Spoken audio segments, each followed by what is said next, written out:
In 1941, Jacklummus was a 6'3", 200-pound rookie who played both offensive and defensive end for the New York Giants.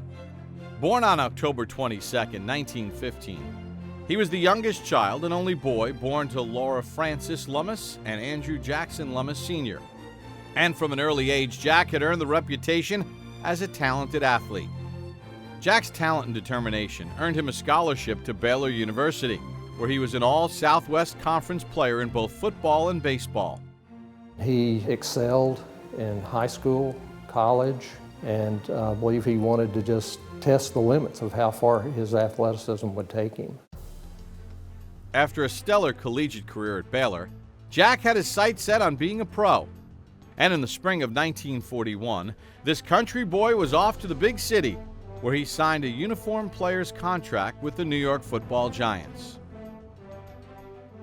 Jack would only play in 9 games for the Giants, but he quickly earned praise for his talent, determination, and hard work.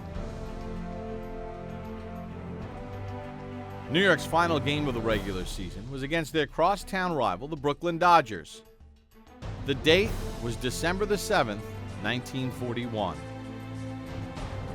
I was carrying the ball when they made the announcement that we were at war with Japan, and they just bombed Pearl Harbor. And that took the wind out of everybody. Jack played his final game with the Giants in the 1941 NFL Championship game, a 37-9 loss to the Chicago Bears. But with the United States now at war, Jack decided that his love of country far outweighed his passion for sports. His greatest passion was to play football, yet when the war broke out, his calling was to serve his country. On January 30th, 1942, Jacklummus enlisted in the United States Marine Corps, and he penned a letter to Giants owner Jack Mara, letting him know of his courageous decision. Dear Jack, I joined the Marines about 7 weeks ago and have just now completed my preliminary training here in San Diego.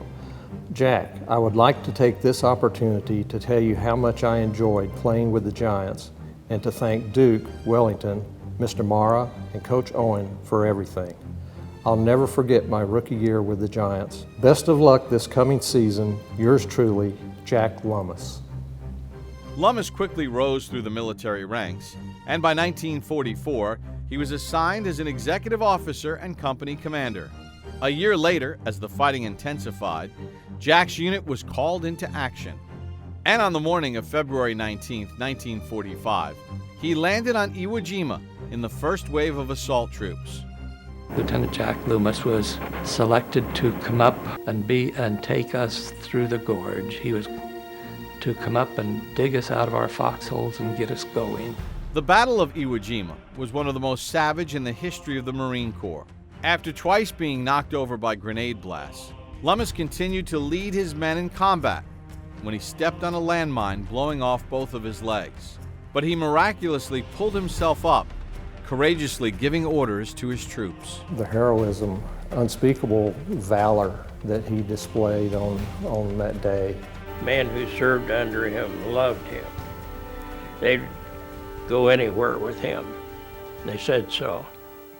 Lummis died that day on Iwo Jima, and his last words to the attending medic was, "I guess the New York Giants have lost the services of a damn good end." Jack was a real goer right from the start, and had football on his mind to his death. And he said the Giants had lost a great end, and we all agreed that he had. There was a lot of tears in the dressing room.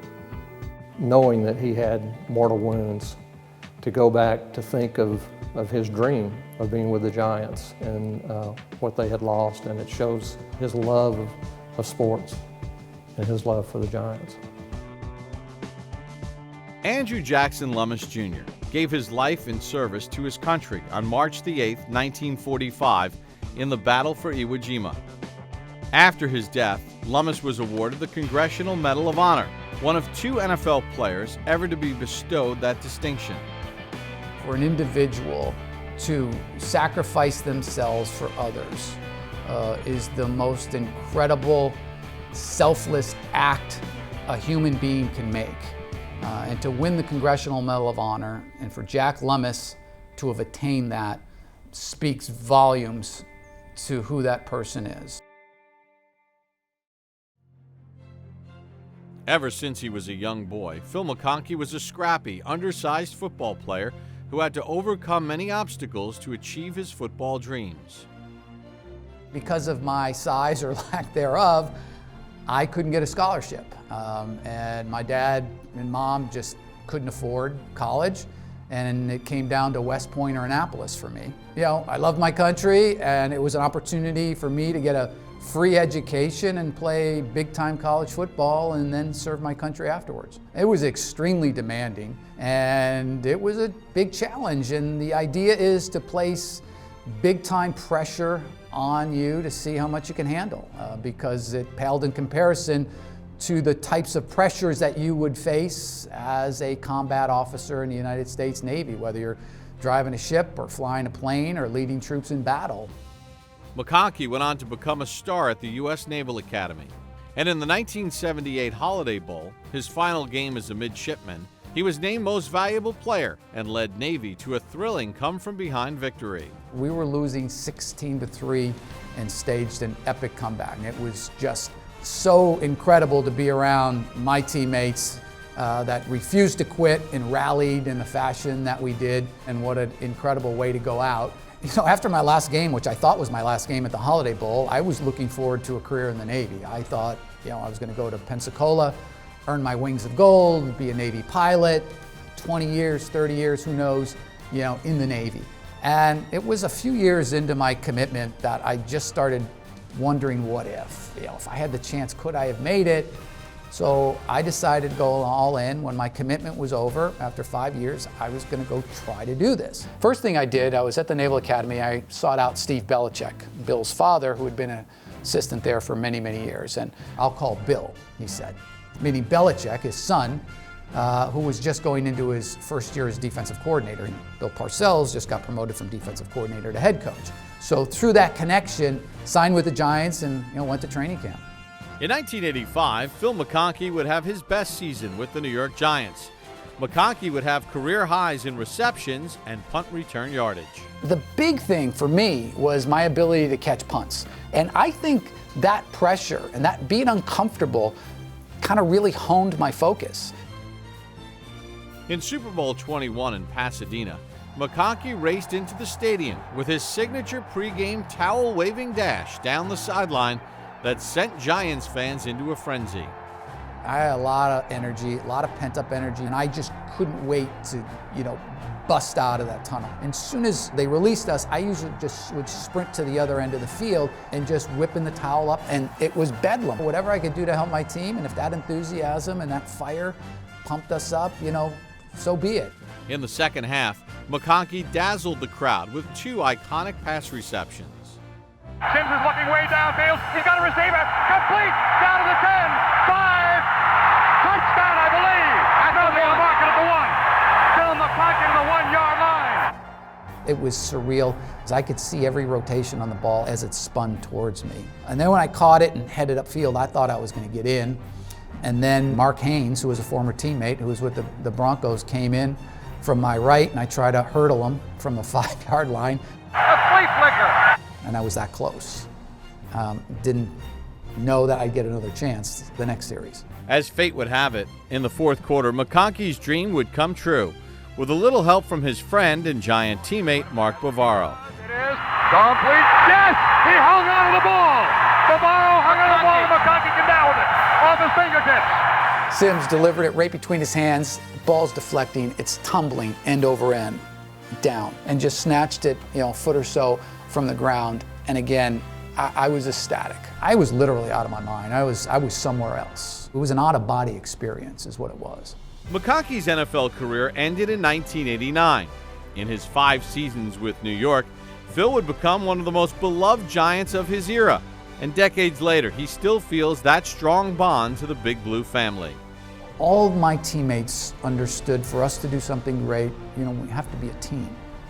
And in the military, it's the same thing. You don't succeed, you don't accomplish anything unless you're a team. That's leadership.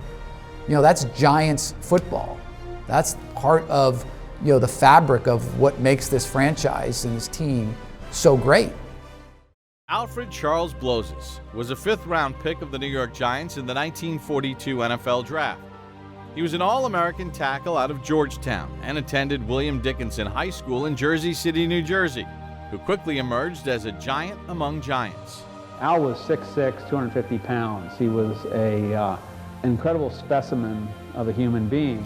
He was a three-sport athlete at Dickinson, lettering in football, basketball, and track, where he set several state and national records at shot put before graduating in 1938. He went on to attend Georgetown University, where he once again excelled at both football and the shot put. Only now he was setting world records. Al Bloses was the greatest shot putter in the world at the time. He would have been an Olympian had they not canceled the Olympics in 1940, and would have been the odds-on favorite to win the gold medal.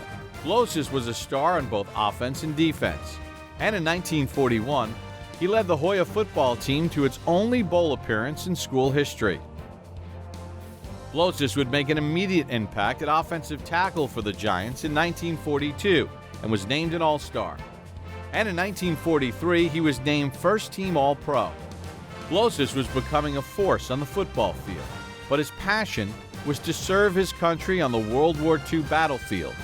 But there was just one problem. Initially, when he tried to volunteer for the armed services, the Army, he was declined because he was too big. They actually stated he wouldn't be able to fit in uniforms. The Army rejected him because of his size. And he fought and he fought and he fought to get in. And they finally accepted him. In 1944, Bloses was assigned to Officers Training School and came out as second lieutenant. He also played in 2 more games for the Giants that year, including the 1944 NFL Championship game against the Green Bay Packers. It would be the last time Bloses would wear a football uniform. He gave up his football career for his country. He actually told my father, just take care of the family. He says, I don't think I'll be coming back. On January 31st, 1945, Bloses was killed on a battlefield in France. 2 of his men were lost in a blizzard. Bloses went searching for them and never returned. His name is on one of those thousands and thousands of white crosses over there. On that particular day, he was doing in his heart what he felt was right and what he felt was best, and he tried to save his fellow brother. Al was named to the 1940s NFL All-Decade team, and his number 32 jersey is one of only 11 numbers all-time retired by the Giants. If Al Bloses had come out of the war and come back and played football again, he would have become the greatest lineman who ever lived. There's only one Al Bloses. He's one of a kind. Before he was the star defensive back for the New York Football Giants in the 1950s, Emlyn Lewis Tinnell grew up in the Philadelphia suburb of Radnor, Pennsylvania, just 8 miles northwest of the city. Emlyn Tinnell was a true hidden figure. I mean, nobody actually knew that much about him except the people from his home, Garrett Hill, Radnor Township. After starring at halfback for Radnor High School in the early 1940s, Emlyn would go on to attend college and play football at Toledo University in Ohio. Despite a potential career-ending neck injury in his freshman year, Emlyn would recover, and with a strong desire to serve his country in World War II, he enlisted in the U.S. Coast Guard in the spring of 1943. Stationed aboard the USS Edmund in the South Pacific, the stories of Tinnell's bravery and heroics have come to light over time. He was on a destroyer that got torpedoed by the Japanese. He dove down 10 stories into the water and he saved the fella. 10 years ago, I stumbled upon Emlyn Tinnell and his story, and really we didn't know about what his contributions were in the Coast Guard. So they went back and they looked at his record, and in his record, they actually found a citation basically for a silver life-saving medal for a different incident in 1946, and found out that he had saved a shipmate's life on board the USS Edmund, and he put him out with his own hands. He obviously burned himself. So a silver life-saving medal is one of the highest awards that can be given to a Coast Guard person, for putting themselves in peril in order to save someone else's life. And that's exactly what he did. You know, he is an amazing piece of our history. Saving 2 lives, guardian ethos, honor, respect, devotion to duty. He hits all the marks. Following the war, Emlyn finished out his collegiate career playing 2 seasons at the University of Iowa. Undrafted out of college, Emlyn's legend would continue to grow with the story of him hitchhiking to the Polo Grounds in New York, where he walked into the Giants' offices and asked Jack Mara for a tryout. You know, Emlyn he showed up one day. Emlyn never had a driver's license, and so he hitchhiked everywhere, but they literally knew nothing about Emlyn until he showed up and asked for the tryout. And sure enough, in 1948, Emlyn Tinnell became the first African American to suit up for Big Blue, bursting onto the scene as the Giants' new punt return specialist and defensive back. Drops into the waiting arms of Emlyn Tinnell, and he does what the New York fans have been hoping for all afternoon, adding another brilliant run back to his record and a touchdown to the New York side of the scoreboard. It's unfortunate that, you know, the player of today and the fan of today has really never even heard of Emlyn Tinnell, because when he was a player back then, he was a combination of Ed Reed and Deion Sanders. He was ahead of his time. Earning the nickname Offense on Defense, Emlyn would be named to 7 straight Pro Bowls, and he helped lead Big Blue to the 1956 NFL Championship. In 1959, Tinnell would join Vince Lombardi in Green Bay, playing 3 seasons with the Packers and helping them win the 1961 NFL Championship. Following his retirement, Tinnell returned to New York as an assistant coach and was part of the Giants coaching staff for over 10 years. They're kicking a 40-yard field goal, so that's a long ways. You ain't going to rush him, are you? No. A true pioneer. In 1967, he became the first African American to be inducted into the Pro Football Hall of Fame. Being the first African American to play for the Giants and the first one to go into the Hall of Fame as a defensive player was pretty incredible. Over 50 years later, Emlyn's legend still lives on, and in June of 2018, Tinnell's legacy would be forever cemented when his hometown of Radnor, Pennsylvania honored him with the creation of a statue at the Delaware County Sports Legends Museum. He was born and raised here, and it's time people know who Emlyn Tinnell is and remember him not only as a great athlete, but as a war hero and just an amazing person, a teacher, a coach. So, you know, I hope this will bring awareness to his life and continue to inspire people. We think that Emlyn Tinnell should be up there in the Mount Rushmore of professional athletes, just like Jackie Robinson, Bill Russell, and it transcends race. We're talking about the first defensive player to ever be inducted into the NFL Hall of Fame. We're talking about the Coast Guard naming a cutter ship after him. So we're very proud of Emlyn Tinnell, very proud he's from Delaware County, and we think that this is going to be nothing but a celebration of his life, and it'd be hard-pressed to find somebody that's more deserving than Emlyn Tinnell. Emlyn Tinnell still ranks second all-time in the NFL with 79 interceptions. He made the Pro Bowl 9 times in his career and won 2 NFL championships. In 2010, Big Blue would pay tribute by inducting him into the inaugural class of the Giants Ring of Honor. He was a great football player, a great man, and a great American.